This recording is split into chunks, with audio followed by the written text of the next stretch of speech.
धारणा पारणा मासोपवास व्रत और रुद्रवर्ती व्रत वर्णन में सुगंधा का आख्यान। ईश्वर बोले, हे सनत कुमार, अब मैं धारण पारण व्रत का वर्णन करूंगा। प्रतिपदा के दिन से आरंभ करके सर्वप्रथम पुण्याहवाचन कराना चाहिए।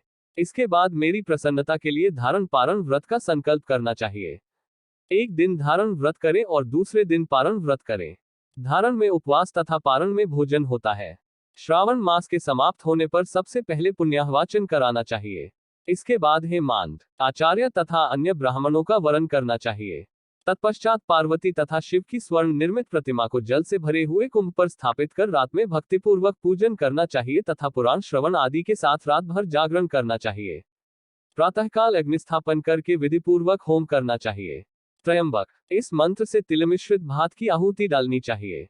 उसी प्रकार शिव गायत्री मंत्र से घृत मिश्रित भात की आहुति डाले और पुनः षडाक्षर मंत्र से खीर की आहुति प्रदान करें।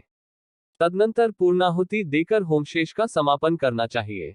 इसके बाद में ब्राह्मणों को भोजन कराना चाहिए तथा साथ ही आचार्य की पूजा करनी चाहिए। हे महाभाग, इस प्रकार से उद्यापन संपन्न करके मनुष्य ब्रह्महत्या आदि पातकों से मुक्त हो जाता है, इसमें कोई संदेह नहीं है। अतएव इस महाव्रत को अवश्य करना चाहिए। हे मुने, अब श्रावण में मास उपवास की विधि को आदरपूर्वक सुनिए। प्रतिपदा के दिन प्रातःकाल इस व्रत का संकल्प करें। स्त्री हो या पुरुष मन तथा इंद्रियों को नियंत्रित करके इस व्रत को करें। अमावस्या तिथि को लोक का कल्याण करने वाले वृषध्वज शंकर की अर्चना पूजा षोडश उपचारों से करें। तदनंतर अपनी सामर्थ्य के अनुसार वस्त्र तथा अलंकार आदि से ब्राह्मणों का पूजन करें, उन्हें भोजन कराएं तथा प्रणाम करके विदा करें। इस प्रकार से किया गया मास उपवास व्रत मेरी प्रसन्नता कराने वाला होता है। हे सनत कुमार, मनुष्यों को सभी सिद्धियां प्रदान करने वाले लक्ष्य संख्या परिमित रुद्रवर्ती व्रत के विधान को सावधान होकर सुनिए। अत्यंत आदरपूर्वक कपास के 11 तंतुओं से बत्तियां बनानी चाहिए। वे रुद्रवर्ती नाम वाली बत्तियां मुझे प्रसन्न करने वाली हैं।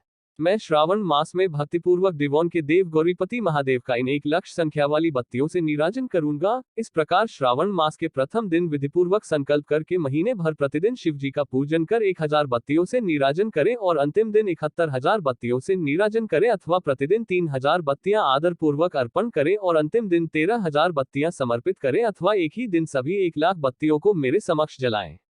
प्रचुर मात्रा में घृत में भिगोई जो स्निग्ध बत्तियां होती हैं, वे मुझे प्रिय हैं। तत्पश्चात मुझ विश्वेश्वर का पूजन करके कथा श्रवण करें। सनत कुमार बोले, हे देव, हे जगन्नाथ, हे जगदानंद कारक, कृपा करके आप मुझे इस व्रत का प्रभाव बताएं। हे प्रभो, इस व्रत को सर्वप्रथम किसने किया तथा इसके उद्यापन में क्या विधि होती है? ईश्वर बोले, हे ब्रह्मपुत्र, व्रतों में उत्तम इस रुद्रवर्ती व्रत के विषय में सावधान होकर सुनिए।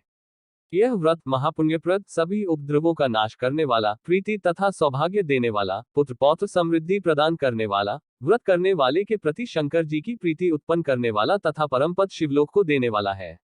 तीनों लोकों में इस रुद्रवर्ती के समान कोई उत्तम व्रत नहीं है। इस संबंध में लोग ये प्राचीन दृष्टांत देते हैं। क्षिप्रा नदी के रम्य तट पर उज्जयिनी नामक सुंदर नगरी थी। उस नगरी में सुगंधा नामक एक परम सुंदरी वीरांगना थी। उसने अपने साथ संसर्ग के लिए अत्यंत दुस्सह शुल्क निश्चित किया था। 100 स्वर्ण मुद्रा देकर संसर्ग करने की शर्त राखी थी। उस सुगंधा ने युवकों तथा ब्राह्मणों को भ्रष्ट कर दिया था। उसने राजाओं तथा राजकुमारों को नग्न करके उनके आभूषण आदि लेकर उनका बहुत तिरस्कार किया था। इस प्रकार उस सुगंधा ने बहुत लोगों को लूटा था। उसके शरीर की सुगंध से कोस भर का स्थान सुगंधित रहता था। वह पृथ्वी तल पर रूप लावण्य और कांति की मानो निवास स्थली थी। वह 6 रागों और 36 रागिनियों के गायन में तथा उनके अन्य बहुत से भेदों की भी गान क्रिया में अत्यंत कुशल थी। वह नृत्य में रंभा आदि देवांगनाओं को भी तिरस्कृत कर देती थी और अपने एक एक पग पर अपनी गति से हाथियों तथा हंसों का उपहास करती थी।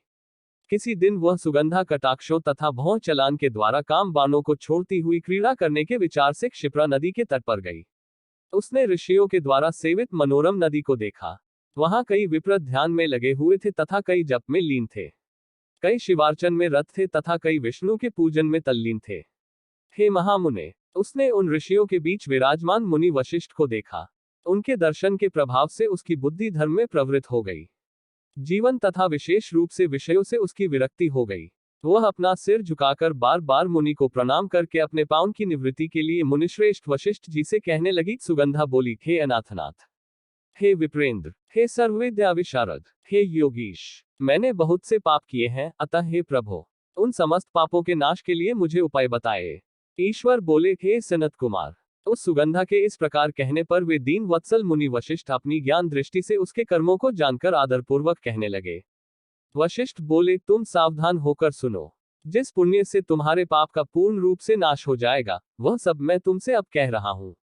हे भद्रे, तीनों लोकों में विख्यात वाराणसी में जाओ, वहां जाकर तीनों लोकों में दुर्लभ महान पुण्य देने वाले तथा शिव के लिए अत्यंत प्रीतिकर रुद्रवर्ती नामक व्रत को उस क्षेत्र में करो।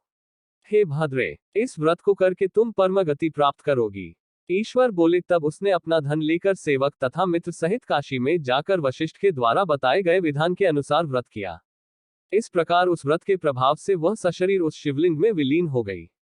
हे सनत कुमार, इस प्रकार जो स्त्री इस परम दुर्लभ व्रत को करती है, वह जिस जिस अभीष्ट पदार्थ की इच्छा करती है, उसे निसंदेह प्राप्त करती है। हे सुव्रत, अब आप माणिक्यवर्तियों का महात्म्य सुनिए। हे विपेंद्र, उन माणिक्यवर्तियों के व्रत से स्त्री मेरे अर्धासन की अधिकारिणी हो जाती है और महाप्रलय पर्यंत वह मेरे लिए प्रिय रहती है। अब मैं इस व्रत की संपूर्णता के लिए उद्यापन का विधान बताऊंगा। चांदी की बनी हुई नंदीश्वर की मूर्ति पर आसीन सुवर्ण भगवान शिव की पार्वती सहित प्रतिमा को कलश पर स्थापित करना चाहिए और विधि के साथ पूजन करके रात्रि में जागरण करना चाहिए। इसके बाद प्रातःकाल नदी में निर्मल जल में विधिपूर्वक स्नान करके 11 ब्राह्मणों सहित आचार्य का वरण करना चाहिए। तत्पश्चात रुद्रसूक्त से अथवा गायत्री से अथवा मूल मंत्र से घृत, खीर तथा बिल्वपत्रों का होम करना चाहिए। इसके बाद पूर्णाहुति होम करके आचार्य आदि की विधिवत पूजा करनी चाहिए तथा सपत्नी 11 उत्तम विप्रों को भोजन कराना चाहिए। हे सनत कुमार, जो स्त्री इस प्रकार से व्रत करती हैं, वह समस्त पापों से मुक्त हो जाती है। तत्पश्चात विधान पूर्वक कथा सुनकर स्थापित की गई समस्त सामग्री ब्राह्मण को दे देनी चाहिए। इससे निश्चित रूप से 1000 अश्वमेघ यज्ञों का फल प्राप्त होता है।